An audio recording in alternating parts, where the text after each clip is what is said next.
নমস্কার বন্ধুরা, সুষমা কিচেনে আপনাদের সবাইকে জানাই স্বাগত। আশা করি সকলেই খুব ভালো আছেন। আমার আজকের রেসিপি তুলাই পাঞ্জের চাল দিয়ে সম্পূর্ণ নিরামিষ একটি খিচুড়ির রেসিপি। তো এটি আপনারা এই সরস্বতী পুজোতে বা অন্য কোনো পুজোতেও আপনারা অনায়াসে বানিয়ে ফেলতে পারেন খুব সহজে। তো চলুন আমরা রেসিপিটি শুরু করি। তো কী কী নিয়েছি আপনাদেরকে বলে দেই। তো প্রথমে আছে তুলাই পাঞ্জের চাল, এখানে 200 গ্রাম চাল আছে। নিয়েছি সোনা মুগের ডাল, ডালটা 150 গ্রাম।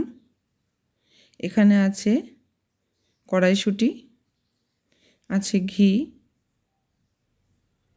এবার আমি সবজির মধ্যে নিয়েছি মিষ্টি আলু, বিনস, ফুলকপি, গাজর এবং আলু। সবগুলো সবজি আমি কেটে খুব ভালো করে ধুয়ে নিয়েছি। লাগছে সর্ষের তেল। এখানে আছে একটা মিডিয়াম সাইজের টমেটো কুচি, আদা বাটা। ফোড়নের জন্য লাগছে 5 ফোড়ন, শুকনো লঙ্কা, তেজপাতা, 4টে কাঁচা লঙ্কা নিয়েছি কয়েকটা বাদাম। এবার এই চালটাকে আমি খুব ভালো করে 2-3 বার ধুয়ে জল ঝরিয়ে 10 মিনিট রেখে দেব। তো দেখুন জল ঝরিয়ে রেখে দিয়েছি, কতটা ঝরঝরে হয়ে গেছে, মানে জলটা ঝরে গেছে। কড়াই বসিয়ে দিয়েছি। এবার আমি শুকনো খোলাতে মুগ ডালটা ভেজে নেব। হালকা একটু লাল লাল করে ভেজে নিতে হবে। তো দেখুন কালারটা চেঞ্জ হয়ে গেছে ডালের। এবার আমি নামিয়ে নিয়েছি। ডালটাকে খুব ভালো করে ধুয়ে নিতে হবে। কড়াই দিয়ে দিলাম সর্ষের তেল। এই তেল গরম হয়ে গেলে বাদাম ভেজে নেব।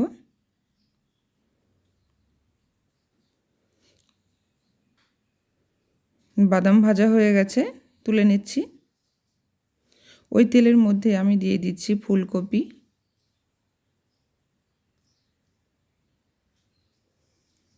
খুব বেশি ভাজার দরকার নেই, হালকা করে ভেজে নিলেই হবে। দিয়ে দিলাম লবণ, হলুদ গুঁড়ো।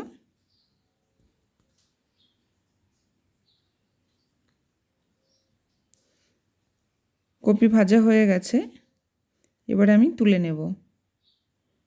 ওই তেলের মধ্যেই দিয়ে দিচ্ছি আলু, মিষ্টি আলু, গাজর। এগুলোকে একসাথে একটু ভেজে নেব 2 মিনিট মতো। দিয়ে দিচ্ছি স্বাদ মতো লবণ।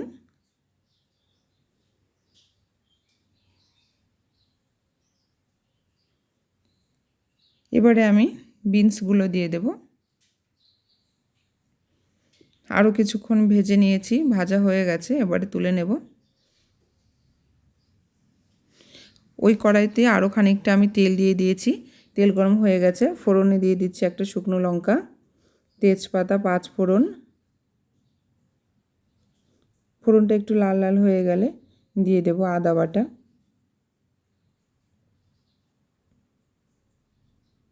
দিয়ে দিচ্ছি আদা বাটা, হালকা নেড়ে চেড়ে এবারে আমি দিয়ে দিচ্ছি টমেটো কুচি। টমেটোটা মশলার সাথে খুব ভালো করে কষিয়ে নিতে হবে। তার জন্য আমি আবারও খানিকটা লবণ দিয়ে দিচ্ছি হলুদ। খুব ভালো করে এবারে কষিয়ে নেব। দিয়ে দিচ্ছি ধনে গুঁড়ো।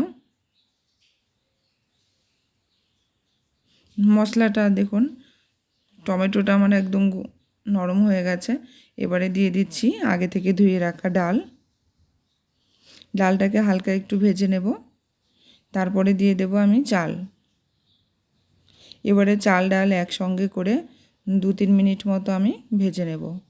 তো পুরো কাজটা আমাদের লো টু মিডিয়াম ফ্লেমে করতে হবে। ভাজা হয়ে গেছে চালটা।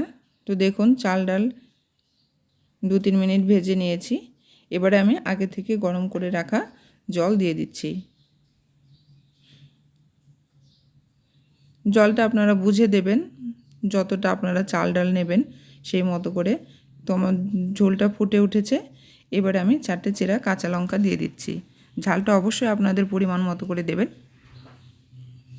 তো এখনও পর্যন্ত কিন্তু আমি লবণ দিইনি, এর আগে যে সবজিগুলোতে একটু দিয়েছিলাম। তো যখন লাগবে পরে আমি দিয়ে দিচ্ছি মটরশুঁটি, আর ভেজে রাখা সবজিগুলোকেও দিয়ে দিচ্ছি।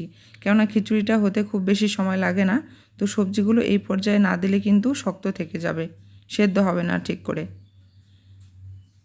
এবারে আমি এভাবে 10 মিনিট মিডিয়াম ফ্লেমে হতে দেব।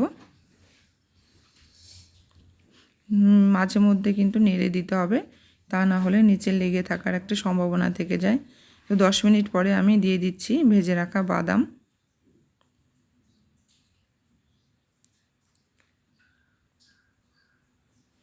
আরও কিছুক্ষণ নেড়ে ছেড়ে এবারে আমি আরও 2 মিনিট এভাবে নাড়ার পরে দিয়ে দিচ্ছি স্বাদ মতো লবণ। তো যেহেতু আমি আগে লবণ দিইনি খিচুড়িতে, শুধু সবজিতেই দিয়েছিলাম, তো এখন আর একটু লবণ দিয়ে দিলাম। আরও 5 মিনিট আমি এভাবে হতে দেব।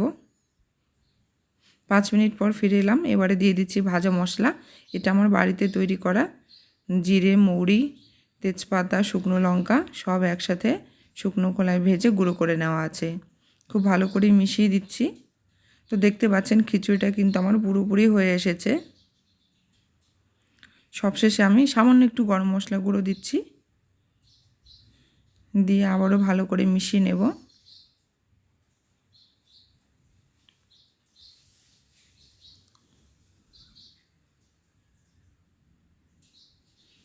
আমার খিচুড়ি কিন্তু একদমই রেডি হয়ে গেছে। এবারে আমি ঘি দিয়ে দিচ্ছি। ঘি দিয়ে আবারও আমি খিচুড়ি মিশিয়ে দেব, যাতে ঘিয়ের ফ্লেভারটা পুরো খিচুড়িতে মিশে যায়। মেশানো হয়ে গেছে। এবারে আমি খিচুড়িটা 5 মিনিট মতো ঢাকা দিয়ে রেখে তারপরে সার্ভ করব। ঘিয়ের গন্ধটা পুরোপুরি খিচুড়িতে মিশে যাবে। তো এবারে 5 মিনিট পর আমি প্লেটে সার্ভ করে নিয়েছি।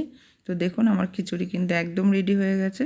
আপনারা আমার রেসিপি যদি ভালো লেগে থাকে আপনাদের, অবশ্যই এভাবে এই সরস্বতী পুজোতে বানিয়ে নিতে পারবেন।